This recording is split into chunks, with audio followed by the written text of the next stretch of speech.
third video a eka wo kra de wo de bema pa baako up to table so eno de na baako to left baako to right ena ne kote no wo pagya ko soro na ode ade abo ne kotim ena ne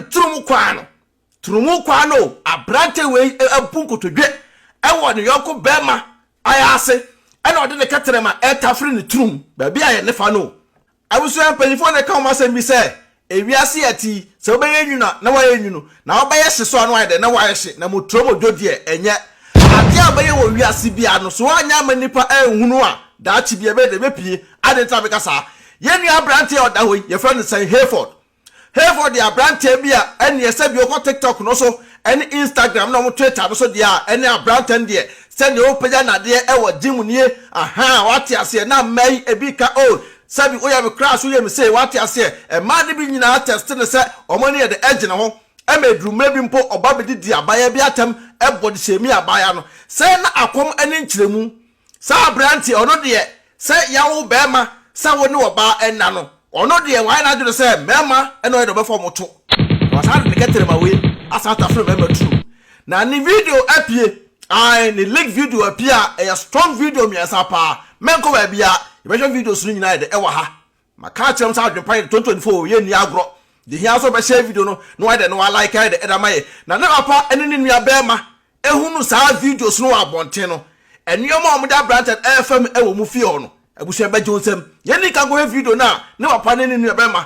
e treat ne say ade a waye no aguagusu no fi pa ye go say video no mla ne ba ye beto aso na video sunu nyina no ye be nya ahwe e wo ba kitiri sunu Adwenepahene TV so ye go hemla make no correct you think say what no you think say what no wait I don't want you make no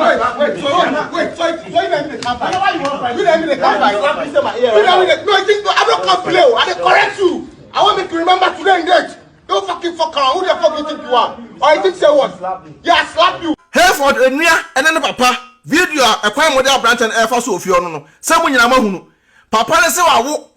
ase ne kote wawo nu no ho ade ntira se mawo na wo kwana kofo oba na na oba anwo na nkato ebedin po a wo de mema na ado obema ewuro ma ya ase wano a odididie no ba bia ye ne fa e na wo de Tafrɛ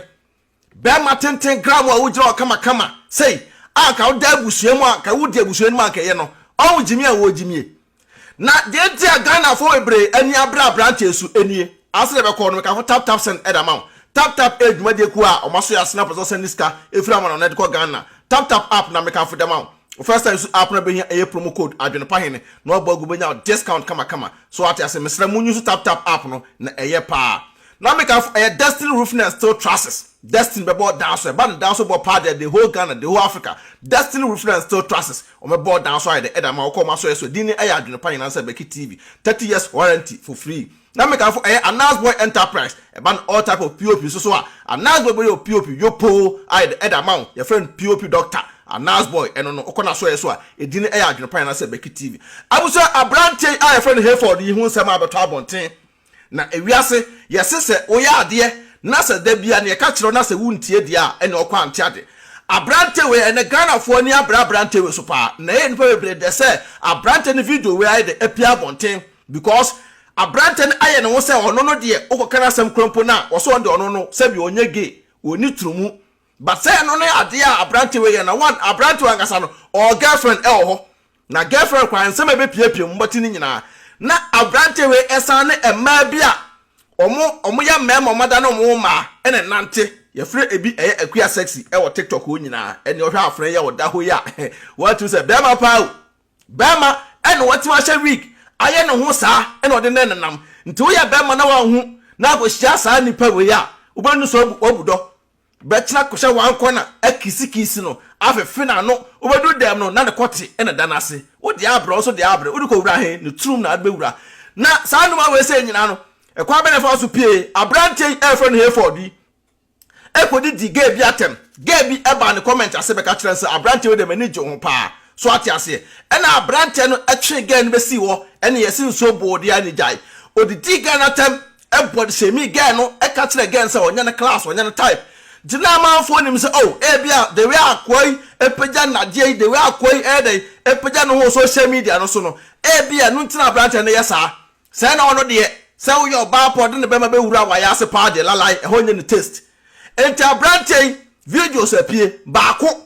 ene sen emiasa na pie video baako na abrante we agina ho ene we ntadwa ne kwati wayi ena ne yoko bema akoto nanim boko obompaye na ne bema da kwa ne nsem ene wo tafre wo se ya no pa awie na nwumre abusua video no woyɛm pɔwɛsew na second video e ba ye kra de kyese mhwa abrante we pa ne de wa wasia so eye obi pa to ebo no dogi na nipa na nimba ya se wo ye bema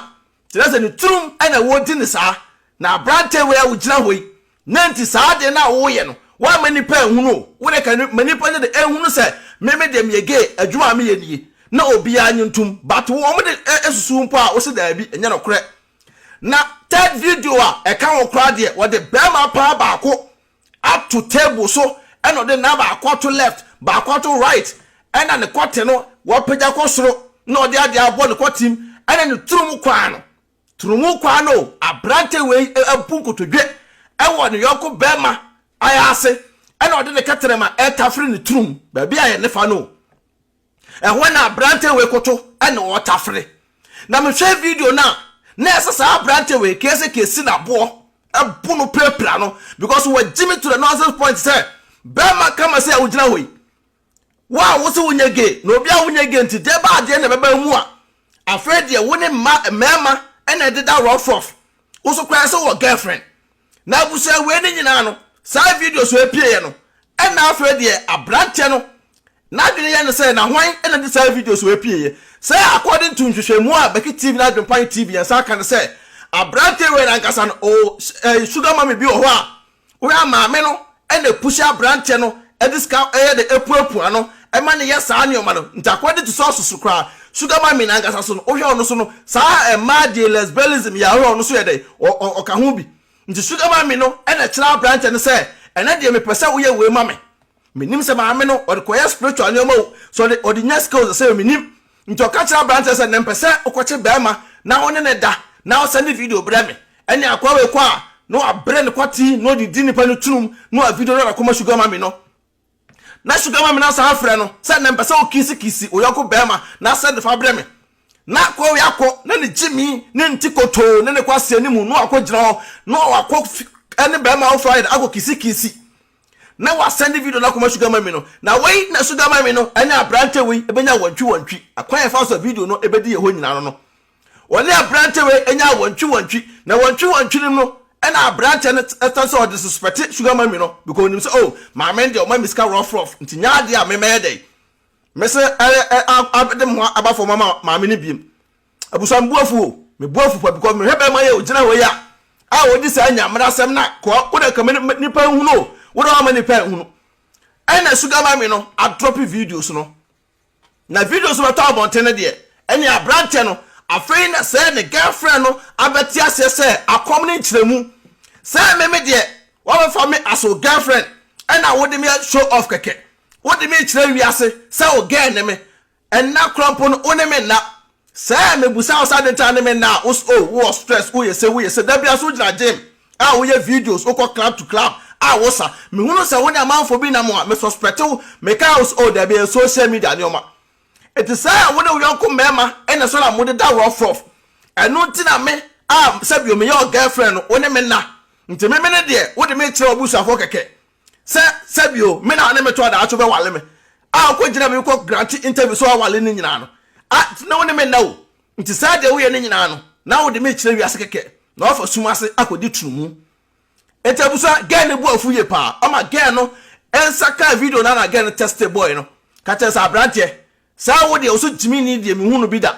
etwa na da wo kama sei bra bedi twa na no fo no na hunu nyansa no wo de oso da bi Trumu na abedie na sa Trumu na wudie no kra no wansa ma wiase hunu wo de sie ye sa wo sugar mama bi wo ho a ono so no sa lesbian enti wo no sa bone na mudi ne sumase no na apie nti test and girlfriend no ede man no afraid na boy be ka kire say o we are sorry na nyese bia okoye just for fun and as for fame na eyeska woniska ntokoya na say sugar mama na ede atua ne ka enti no ntire man koye sa ade no but na again say enya ade obetimi na ede atena bim tintin ton te say ade abrante no sabio na nima guase wo wiase ama nipa de ehu no na da biara me ka asemi se we ebe body shemi obi bedidi obi atem se wo se afre onso ne nanam hoyi wan no ho sabio oba be ma ye onso ye fa no tui se kuya sexy se wan sexy onso ne nanam TikTok ye sei ono krompo se oni akwa so twempra ese oni akwa we twempra denden dia akwa we dina no pawira nwumle na we oba be ma te se wada na ho oba e na o dress sei en to oye makeup e ya ho bibia we say no say nipa we say no ese ketime chine to oni twa na chima awia ketekete because Ghana there yes enye sad ntum na me wonsam fo kakran so ye de ebusa Ghana fo sese ya no ye mpanyi fo sole a abroche de aja tumo na o maba abroche abebobosia na abrofo no a request say ye enye saa ne o man ntum o Ghana o so mo nyi ntum na mo sole a mo kwa man for them mo sole a mo we man for them ana mo ye door to door mo woni e kwaso man for them public there mo se mo nyi ntum by suma se the boys no mo jom trumpa e debe na ko fa saa ne woni nyina eba ewiase se Ghana for say mpanyifo so mo nyi saa de ntum dia school a your friend a boy school ese mo cancel saa schools no boy schools no ese mo twetwam because saa boy school a wo do nim say wa wo ba enti oba ne de o mpo so do be ko mix na akosai wakwanya obi ba na wakofa so abra onto de ne ko boy school se de be ya oba no obanyini no be panyimpa be mapa na otie wasem no ho na akosai oba no because oduru ne mpempen so bi a o feelings o watenka ndo ba prefer so obenya baby de ne be ma de awura nti ho no se ye yiro mo kentan e o school mo ne e mo mpia na afedie o mata ne o mo se o mo no ho be de ebe deda nti ono da ba akoso a na ayo de nti so mo kwa ene oyi o mo de oyi form kwete ho a na o mo kuturu ho obota ne jiri no de wura ato nti sa boy school no ene de sa ne ma no e training boys no e wo Ghana mo na lesbian so e wo Ghana no sa girls school no a ma no ko no o the first pa ne ma no kwa o ko pe ko tie dia no ma ko huri e first wo mo ko huri school wo no ma ko di ko tie anasa teachers ne bi na na ne di omo but ubanse omo school mothers no ene introduce sa ankra omo ba school wo fro no school mother no ebi ono no buy no sa no mana no aye ntuun sa ma na wo ya be mana kasa no ho a obedi do atem se ya omo kire mo pa sa ma na mo no mo yonko mother no because be ma no kasa no ho a omu nipa onfa wo nya hwe nti sa schools no sa mo tra Ghana abaja brofo bosia na mo se mo nye ntum dia ene ye boy school no mo ntwam mo cancel free work because ene de sa no man ba do pa girls school so mo cancel free work na mo mfo mo nyina enye de mix de he oba no pekote dia obenya e wo school wo be man so petwa dia o so benya e wo school wo eno na be boa ama sabio sa ne ma no eto betwa kakra e wo Ghana ho because the way ensema eba bontene boys a omudi omo hoto no ebusua ebaje onsem obi o hye na for oba keke no oba na te just for fun just for life keke no oba na because okoye sa de na ye man iska kese nto de hwe oba no e ma oba no so hunu so wo hwe me enu tinu boys oba no ko bo adwaman po a wote onkasa nti bema ona ne yire te a oba no ko bo adwaman bia na hu ono da che ne bia bema no yedi no to anaso ne di obi to nto fa oba na nye hwe o oba na kire wi ase keke eti mo na mote wo no mo hwe asa de we wo ba o Ghana na e fa no ko boy school we bema o na so ye oba so fa no ko girl school because ne kwa at the end of the day no sa anuma we ya no mkwa ko practice e ho na ka hwa abrante o da ho yi a won do so le o se gym e na obeye ko ya gym a na be gina no kwatim na o do biba be ma akwa ko butuo na o ko tafre na ya ase timi ko tafre o jonko be ma tunum na o tafre tunum na o tan o be ndey o tafre be ma tunum na so o tambo wa jimi sa na nipa na center wura wutrim wona mo obio no kwa wanum nyina ye cent because o ko tafre trumu sa jimi nyoma we nti munim se abrafo bi ena ye sa ade no ena oso be bi eye sunsum na omde ye sa ade no nti woni sa spirit ne bia na sell kodwo to on se oye sa no nyina ne se apie nti se de ne girlfriend no agya no gen so ntimi nya de ent na bi ne papa ene ne nuam so apa mo na firifie nti se abrante se o magya ne sinsemu because o de ne gu ase kese aba e o my Ghana mu school a okoso so a abrante ga sa wo school wo obi akasa no ho a e ma akasa no ho no aso osoro bo mu dido o mate se school mo so ni magu ase ti TikTok any baby o bi esi abrante pictures di etwetwa gu rough e na amanfo so e ba ase because of so body shame e obi no nti wote ho a no extra careful so di trumu a ma Ghana fo nyina hu se me dem di trumu What I say do Trumu so magana for nyina hu say do Trumu say na be ya wasem ba enkonko ye news bia because say na brante we dey ba ye Argentina ha no because abrante obi ahunu say ko den kompe no wasem say on the Trumu die mu hene pa odi Trumu wi Trumu nwi we ko hye no oyi ne simu a e Trumu enwi ene hye ne sim ene oyi na we wo be da okofo no so okofo na no tin girlfriend no te ye na no say da bi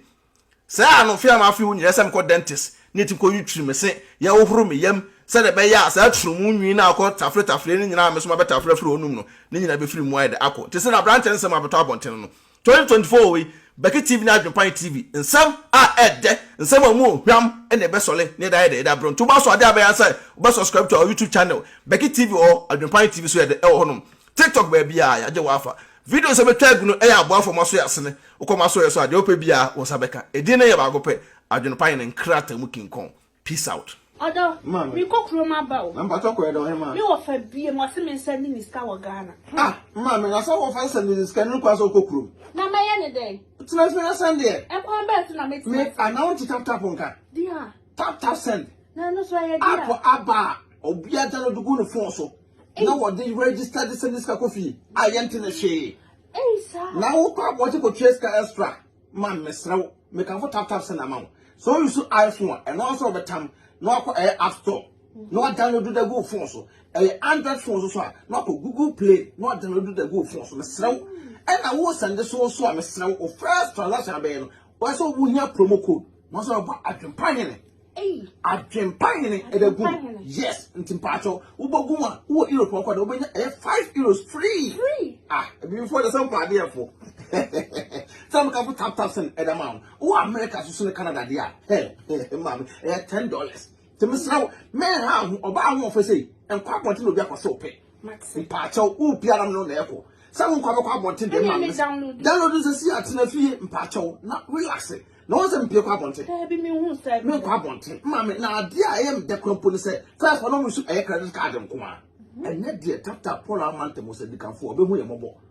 wo se unsu normal bank card utimi dey register SMS for coffee asem de atadwe ya te de ti tap aba ama hiafo se send this kan ko Ghana na rate no so kama ye twa bibia mama mesrew me ka fa ma on se wani age ni anu ni me ro ye bad power and gentem ti mesrew promo code bogum na ho hia me Adwenepahene ai na nya €5 free no more Canada so ni US so so benya $10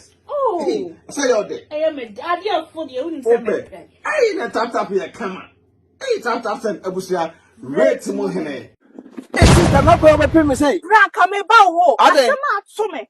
me say mabusuafo afre me enyu ya ka kire me say me dan na me boss 1 month ago no enyunugu awu dan na wusi ne Ghana no me say enyunu ana say wa for company papa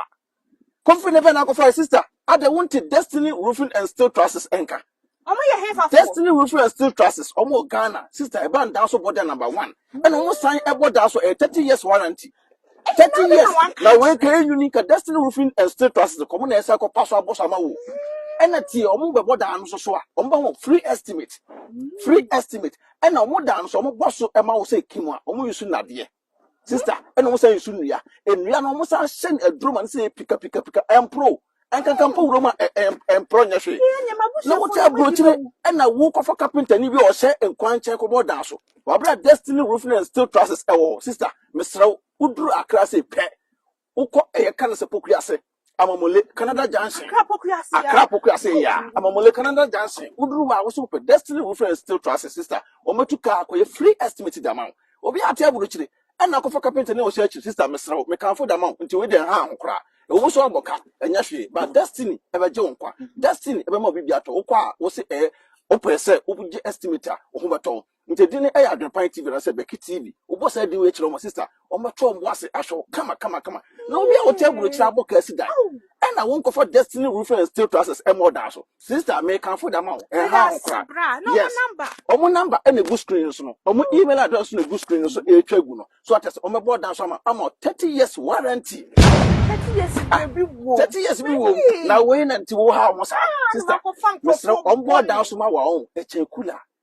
one to fire more than krompo na oda obeda e no mo dan so mbo so a enso to enye teta on board down so ma da bi on board down so omo be so wa abrochire Destiny na tidin o ba so wa bruchi nto bo dan so wo dem ayefo enya tata ti makanfo da ma won we dem srew wo betimi no ankasa akonnect straight abusuafo bi anim for one na bi anim sa pepe nte mekanfo ayede edama we pa de for mo number no so na ese etwagu no email address na ese etwagu no sister abusua Destiny will fish it and trust us omo ba ma Ghana fo auntie isi na from you hello auntie isi mo we POP no any TV unit no na few painting no so any company near kama Anaspo Enterprise na who pictures was na mama okay mama hwe wow I didn't ever say akwa me fi look kama Anaspo Enterprise wait a minute go di 1000 chem sister na mister there ne da na wo si na say Anaspo Enterprise anu ko ni POP ni fi painting ni bibia de ma no anti sinya me hira we de o ma Anaspo Enterprise wa ye me fi ne kama pa me ko me sister o bra what drew hanom okay enche obedru ha wo o ma wie POP no o ma send you pictures yeah me de ne ntam na fa pictures ne be che na me dem talk up pentem sa ya fe wo ho mesro fa brem ye ntam a tumrika why na me dem e twa me gina ha e twa why sister yeah me come me POP ne wo he sister so to me say me talk up Anaspo Enterprise sister me so POP ne pa de sister ti wo de POP no hwe na e twagu POP ni no ma ye na sa TV set no so na kitchen no so na aye sister na ma ye fie wonu bibia Anaspo Enterprise usifie na person me POP ma wa Anaspo Enterprise be yo POP ama omo sa aye TV unit e ka ho omo sa to fie house nyina Anaspo be sa your kitchen ama na Anaspo assign I do windows assign hye wo dan nim nyina glass na window no ko mo ya sister what to type a wo pe no ma estimate na omo mo to 70% ye se be sika nya we de omo number wa he omo number ne good screen so e twagu no omo number ne gu so etwa guru ntimi sraw Anaspo Enterprise and once obekira omo say adwenpan ti be na say be POPs di omo ye POPs number 1 POP looking kon na ni ade de wom Anaspo Enterprise o charge wi a ono na kofa na neoma efiri baabi abuchire e de ba Ghana wow na omo sa no afo na go PO ami hwe ni POPs we etwa guru na sister mesraw wo dan na wusi no Mr. Onye mistake fa come Anaspo Enterprise. Baby be for sure mo sana ko da. TV set bibia. Wow, POPs, large system ni bibia. O me san atofo ka bibia ma. Na Windows bi efe. Sister Anaspo Enterprise there, Mr. Omo ye King Kong. Dream ka na me ba be ka kire no. Mr. Mama ye na me da be. Ye na kona ko from the wo fa edima review. Adwenepahene. Bekiti. Benya discount kama. Oh, Anaspo Enterprise. Omo ye King Kong. Adwenepahene otwa supre kwabrafo waye kwa bibrim han bafo otwa burumu wode putupuriye buraburu ma mansan wo fufuo